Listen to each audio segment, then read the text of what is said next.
Let's talk about what happened in that kitchen.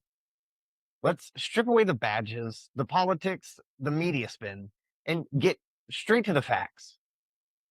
36-year-old Sonia Massey was killed in her home by Deputy Sean Grayson. The moment went viral. The reaction was immediate, and the outrage was loud. But somewhere in the noise, someone you wouldn't expect threw gas on the fire. I saw no overt action of her being a threat to him at all. Zero. Zero.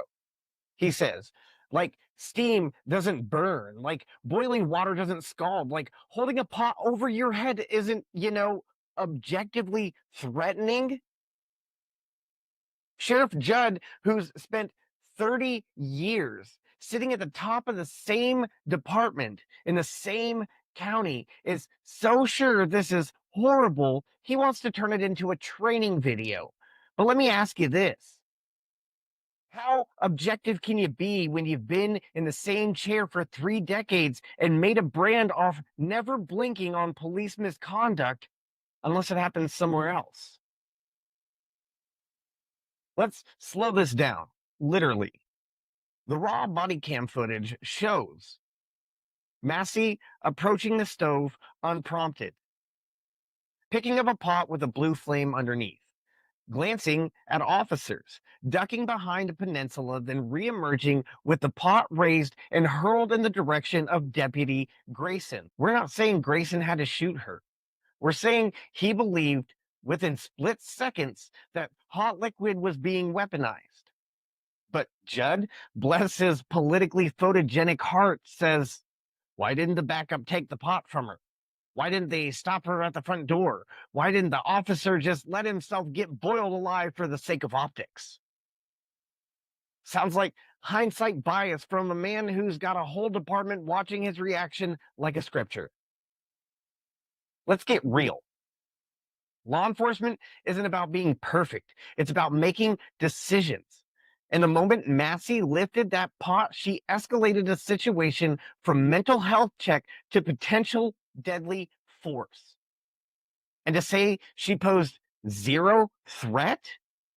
That's not just disingenuous, that's dangerous. Because now you're telling officers, don't defend yourself unless you're burned. Don't act until you're attacked. Don't trust your eyes, trust your PR firm. Okay, let's slow this way down. You don't need a badge or a law degree to review body cam footage. You just need 2 things: eyes and the courage not to flinch when the facts don't match the feelings. So here's what the tapes show, frame by frame. Number 1, the blue flame, active, visible under the pot. No dispute there. Number 2, Massey walks towards the stove without being told. So she's just checking dinner? She was halfway to the stove before the officers could get a word out. That's not compliance, that's instinct. And instinct matters in volatile situations.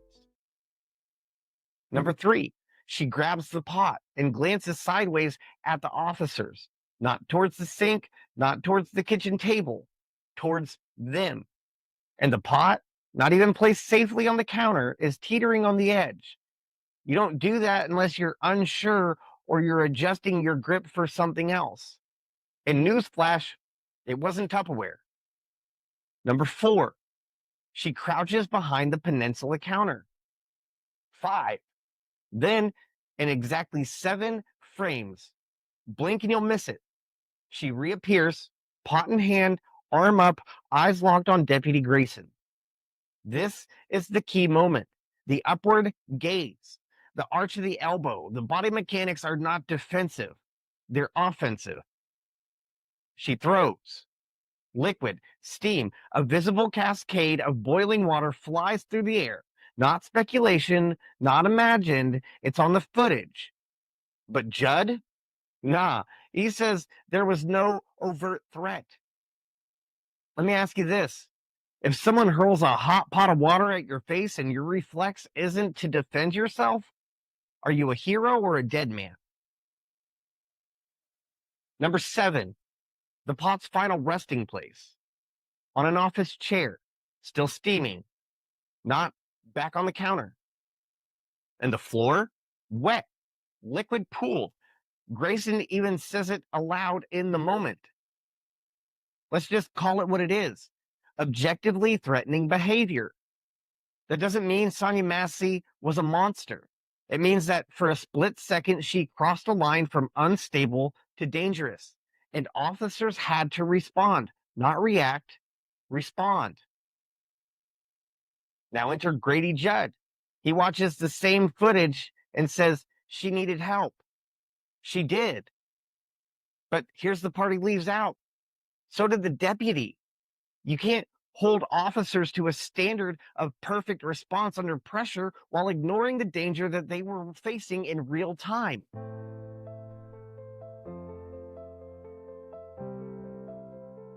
This wasn't just a mental health crisis. It was a high-stakes situation with a lethal potential. And that deserves nuance, not headlines, not the PR version, not the sheriff's soundbite special. And let's be real, if that footage happened in Polk County, if those deputies were wearing his uniforms, we wouldn't be talking about training videos. We'd be watching Grady Judd hold up mugshots of anyone but the deputies. He'd have a whole damn slideshow and a press conference locked and loaded by lunch. The tape doesn't lie, but people do.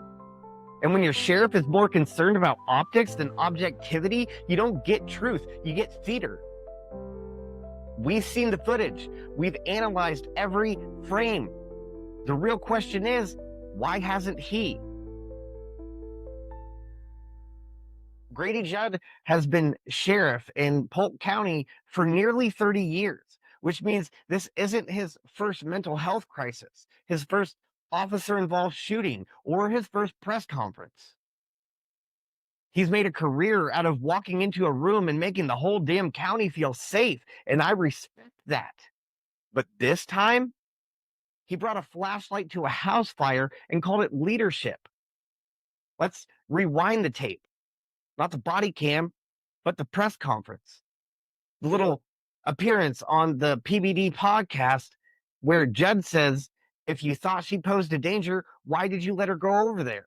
Why didn't backup pour the boiling water into the sink? She wasn't a threat. Well, let's pick that apart. Number 1, why did they let her go over there?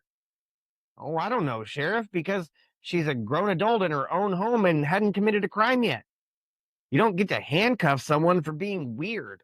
That's not de-escalation, that's a lawsuit. Number 2, why didn't backup pour boiling water into the sink?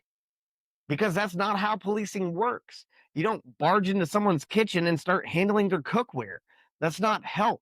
That's how you escalate a mental health call into a full-blown confrontation. So, no, Deputy number 2 didn't grab the pot.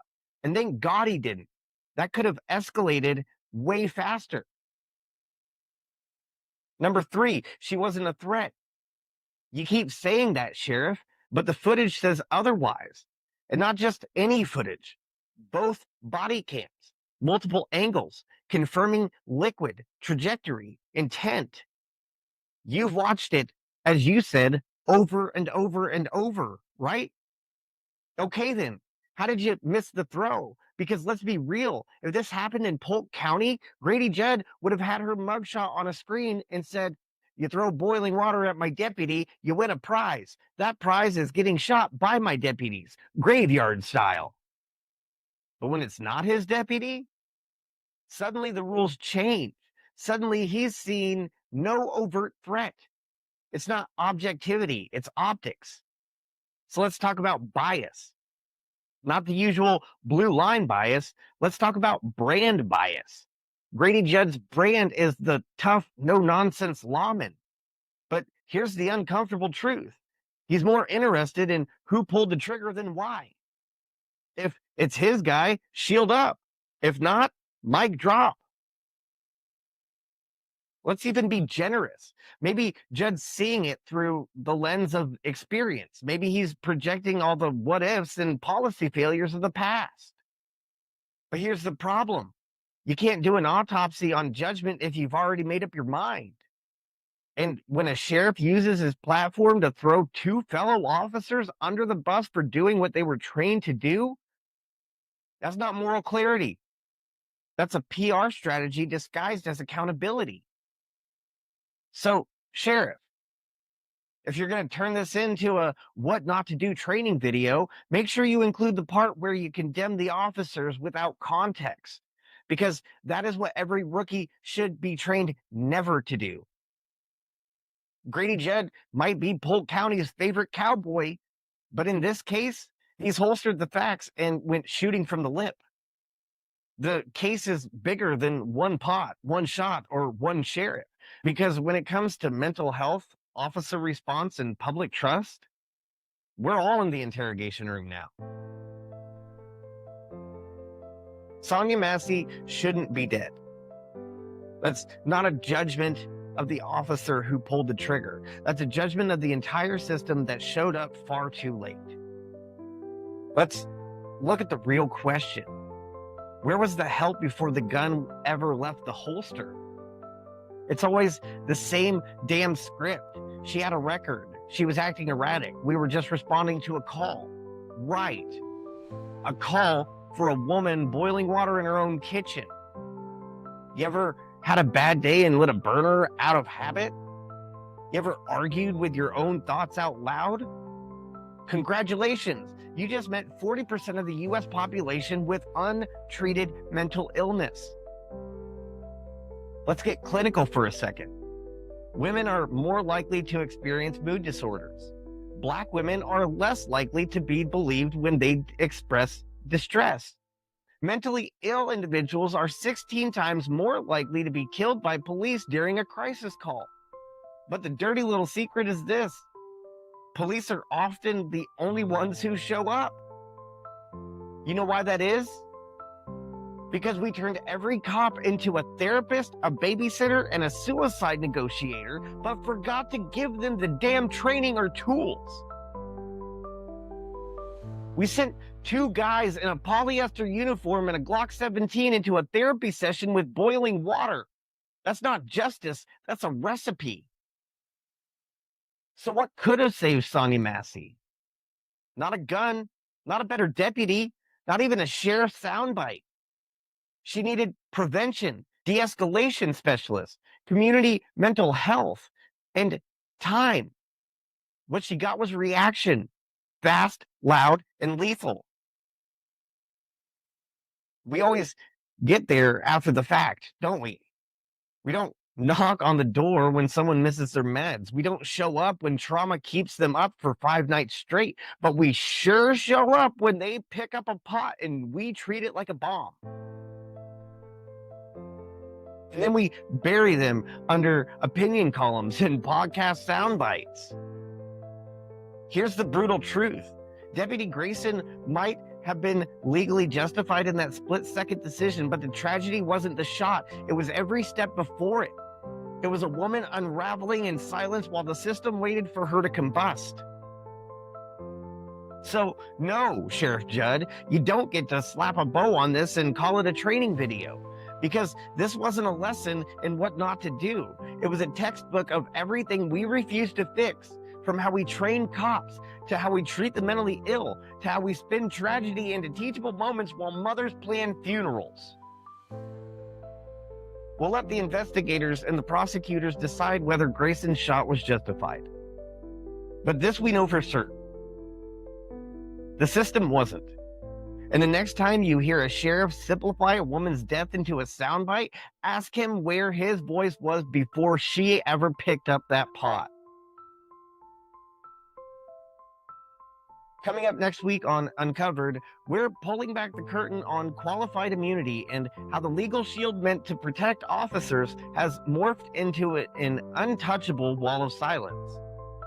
Until then, stay angry, stay human, and always ask better questions. I'm Kyle. Good night.